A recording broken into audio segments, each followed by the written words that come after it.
the judicial process? Yes. hmm All the acts of the court from the beginning to the end of a lawsuit. Yes. hmm Process, legal, court, order, a writ, a warrant.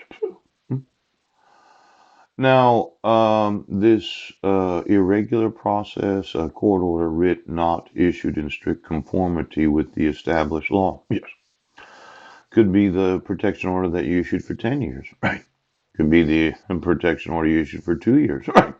Could have been every protection order that you issued. Ouch. See, the law, Yes. strict conformity. Ouch. The law Yes.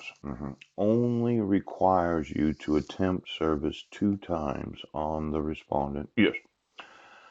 before you can motion the court for a court order pursuant to court order, Yes. mailing, or publication. Yes. And the law has actually been written so that if you think that you can serve the respondent, Yes. you can have another temporary protection order reissued. Yeah. You can keep going back to court getting temporary protection orders issued Yes. until you have proof of service. Right. hmm Now, just so you know, this requirement of law, Yes. it requires 2 attempts of personal service. Now, obviously, in 2011, there was no attempt at personal service. Mm-mm. In fact, when you issue the 1 year protection order, Yes. there was no attempt at personal service. Yes. It is a requirement of the law that you attempt personal service. Yes. Now, you can go to the judge and say, each time, every 14 days, I can't find the respondent. Yes. I'd like you to issue a court order that would allow me to mail Yes. a notice of the court hearing and the opportunity for the respondent to respond. Yes.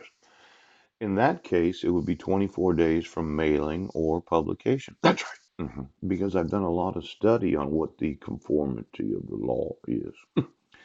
Now, when we think about you issuing 2 temporary protection orders each time you reissued or renewed the protection order, absolutely unnecessary. That's right. Mhm. See, once you have a permanent protection order in place, Mm. hmm, there is no need to reissue a temporary protection order. Mm-mm. You can give notice to the respondent at any time that there is a court order issued Yes. that you're motioning the court for a court. Yeah. Fooch.